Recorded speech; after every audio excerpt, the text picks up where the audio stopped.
မလေးရှားနိုင်ငံမှာထိန်းသိမ်းရေးစခန်းတွေကနေမြန်မာနိုင်ငံကိုပြန်ပို့ခံရမယ့်မြန်မာနိုင်ငံသားတွေနဲ့ပတ်သက်ပြီးတတိထားရမယ့်ဖြစ်ရပ်တစ်ခုဖြစ်ပေါ်နေပါတယ်။ပြန်ပို့ခံရမယ့်သူတွေရဲ့မိသားစုဝင်တချို့ထံကနေတာဝန်ရှိသူအဖြစ်ဟန်ဆောင်ပြီးငွေလိမ်တောင်းခံမှုတွေရှိနေတယ်လို့မလေးရှားရောက်မြန်မာအတိုင်းဝိုင်းနဲ့ကွာလာလမ်ပူမြို့ရှိမြန်မာတန်ယုံရဲ့အသိပေးချက်တွေအရသိရပါတယ်။လက်ရှိမှာမလေးရှားထိန်းသိမ်းရေးစခန်းတွေမှာရှိနေတဲ့မြန်မာနိုင်ငံသားတွေတဲကနိုင်ငံသားဖြစ်မှုစိစစ်ပြီးပြန်လိုသူတွေကိုလေကြောင်းခရီးစဉ်တွေနဲ့နေရက်ပြန်ပို့ပေးနေပါတယ်။ဒါပေမဲ့ပြန်ပို့မဲ့စရင်နဲ့ပါဝင်သူတွေရဲ့အချက်လက်တွေကိုသိရှိထားတဲ့အချို့သူတွေကမိသားစုဝင်တွေစီဆက်သွယ်ပြီးငွေတောင်းခံနေကြတယ်လို့ဆိုပါတယ်။အချို့ကတော့မြန်မာနိုင်ငံပြန်ရောက်ရင်စစ်မှုထမ်းဖို့ခေါ်သွားနိုင်တယ်။စစ်မှုမထမ်းရအောင်ငွေပေးရမယ်ဆိုတဲ့ပုံစံနဲ့ချင်းချောက်ပြောဆိုပြီးငွေလိမ်ယူဖို့စ조사နေကြတယ်လို့သိရပါတယ်။မလေးရှားရောက်မြန်မာလူမှုကူညီရေးလှုပ်ဆောင်နေသူတဦးကတော့ပြန်ပို့ခံရသူတွေရဲ့အချက်လက်ကိုသိထားတဲ့သူတွေကသာဒီလိုလုပ်နိုင်မှာဖြစ်ပြီးတချို့ကမြန်မာငွေ30ကနန်းအထိတောင်းခံနေတယ်လို့ပြောပါတယ်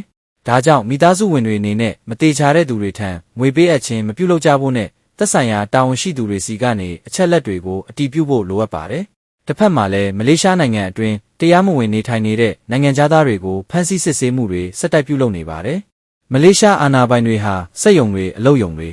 စားတောက်ဆိုင်တွေနဲ့နေအိမ်တွေကိုဝင်ရောက်စစ်ဆေးတဲ့စစ်စင်ရေးတွေပြုလုပ်ပြီးအထောက်ထားမဲ့နိုင်ငံသားတွေကိုဖမ်းဆီးနေပါတယ်။လက်ရှိမှာမလေးရှားထိန်းသိမ်းရေးစခန်းတီးတီးမှာဖမ်းဆီးခံထားရတဲ့မြန်မာနိုင်ငံသား9000နီးပါးကိုနှစ်နိုင်ငံညှိနှိုင်းပြီးနောက်တင်မောနဲ့နေရက်ပြန်ပို့ဖို့စီစဉ်နေတယ်လို့သိရပါတယ်။ဒါ့အပြင်ကွာလာလမ်ပူမြို့ရှိကုလသမဂ္ဂဒုက္ခသည်များဆိုင်ရာမဟာမင်းကြီးရုံး UNHCR ရှေ့မှာစခန်းချနေထိုင်နေတဲ့ရိုဟင်ဂျာဒုက္ခသည်100ခန့်ကိုလည်းမလေးရှားရဲ့တပ်ဖွဲ့ကဖမ်းဆီးထိန်းသိမ်းခဲ့ပါတယ်။အဆိုပါသူတွေဟာနေထိုင်ရာနေရာတွေကနေဖယ်ရှားခံရပြီးအကာအကွယ်နဲ့ပြန်လည်နေရာချထားရေးအကူအညီရရှိဖို့ UNHCR ထံလာရောက်တောင်းဆိုနေကြသူတွေဖြစ်ပါတယ်။မလေးရှားနိုင်ငံမှာအလုပ်ကိုင်ရှာဖွေဖို့တွားရောက်နေကြတဲ့မြန်မာနိုင်ငံသားတွေအနေနဲ့တရားဝင်စာရွက်စာတမ်းများပြည့်စုံစွာကိုင်ဆောင်ထားဖို့နဲ့မတေချာတဲ့ပွဲစားများလူပုဂ္ဂိုလ်များထံငွေပေးအပ်ခြင်းမပြုလုပ်ကြဖို့အထူးသတိပြုဖို့လိုအပ်ပါတယ်။